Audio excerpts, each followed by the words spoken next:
گمراہ ہو گئے، الجھ گئے، زندگی کا پتہ نہیں پا سکے، اور پھر جسے اپنا پتہ چلتا نہیں وہ پریشان بھی بڑا رہتا ہے۔ آخر میں کیوں آیا ہوں، کیا مقصد تھا، وہ الجھ جاتا ہے۔ انسان کو اپنی معرفت پانے کے لیے معرفت الہی کی ضرورت ہے۔ من عرف نفسہ فقد عرف ربہ، وہ تلاش کرے اس کا مالک، اس کا رازق، اس کا خالق کون ہے۔ تو اللہ تعالیٰ کی پاک بارگاہ تک رسائی کے لیے اب صرف ایک ہی ذریعہ ہے، اور وہ ذریعہ ہے ذات مصطفیٰ صلی اللہ تعالی علیہ وسلم۔ یا ایھا الناس قد جاءکم برہان من ربکم، اے لوگو، یہ جو میں نے تمہارے پاس اپنے نبی کریم علیہ السلام کو بھیجا ہے تو یہ رب کی طرف سے تمہارے پاس واضح دلیل آ گئی ہے۔ نبی پاک علیہ السلام کی پیروی کرنا، حضور کی اتباع کرنا، حضور کے نقش قدم چلنا، نبی پاک علیہ السلام کی بتائی ہوئی باتوں پر عمل کرنا، جن چیزوں سے سرکار نے روکا ہے ان سے رک جانا۔ جو بندہ یہ کام توجہ سے کرتا ہے اسے معرفت الہی بھی نصیب ہوتی ہے اور محبت الہی بھی نصیب ہوتی ہے۔ قرآن مجید نے فرمایا قل ان کنتم تحبون اللہ فاتبعونی یحببکم اللہ، اے محبوب علیہ السلام، آپ اپنے غلاموں سے یہ فرما دیں کہ اگر یہ اللہ سے محبت کرنا چاہتے ہیں تو آپ ان سے فرمائیں کہ میری پیروی کرو، میرے نقش قدم چلو، میری اتباع کرو، یحببکم اللہ، اللہ خود تم سے محبت فرمائے گا۔ نبی پاک علیہ السلام کی اتباع، حضور کی پیروی، نبی پاک کے نقش قدم چلنا، یہ انسان کو معرفت الہی دیتا ہے۔ آپ کو پتہ ہے صحابہ کرام علیہم رضوان نے جب کلمے پڑھے، مسلمان ہوئے، ایمان کی، یقین کی، تیقن کی دولت انہیں نصیب ہوئی، تو پھر ان کے رنگ ڈھنگ بدل گئے۔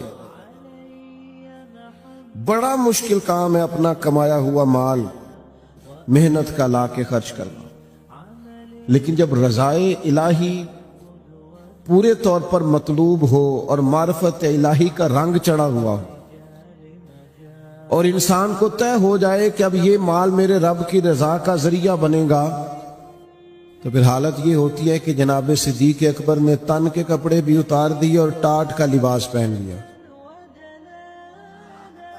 تینوں لب دیاں آپ گواچے، سانو اپنی خبر نہ کوئی، ساتھوں تے پارے نے ککھ گلیاں دے، سانو آخ دے لوگ شدائی، اسا لنگ نموس دا ساڑ کے چولا، گل پہنے تاج گدائی، او سجنا اپنا آپ گوایا تاں یار نے چاتی پائی۔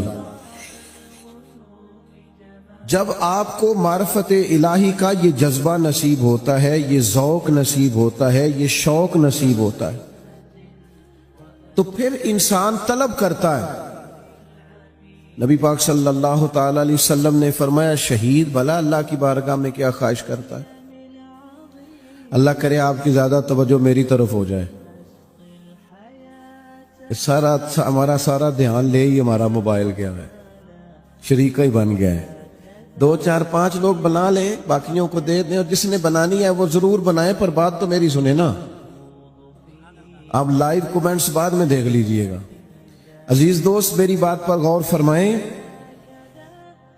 جب آپ معرفت الہی تک پہنچ جاتے ہیں تو حضور فرماتے ہیں شہید اللہ کی بارگاہ میں عرض کرتا ہے مالک اب ایک دفعہ پھر بھیجے نا دنیا میں، اور پھر موقع ملے نا شہید ہونے کا۔ تیری جنت میں بڑا لطف ہے، لیکن گویا جو تیری راہ میں سر کٹانے کا مزہ ہے۔ میرے عزیز، جب نبی پاک کی پیروی کی جاتی ہے تو معرفت الہی انسان کو جینے کا سلیقہ آ جاتا ہے، اسے محسوس ہوتا ہے کہ میں کوئی بڑا بامقصد کام کر رہا ہوں۔ پھر پتھر کھانا، تبلیغ کرنا، جد و جہد کرنا، کانٹوں پہ چلنا، یہ سارے کام مزہ دینے لگ جاتے ہیں۔ جب کوئی مقصد حیات ہاتھ آ جاتا ہے نا،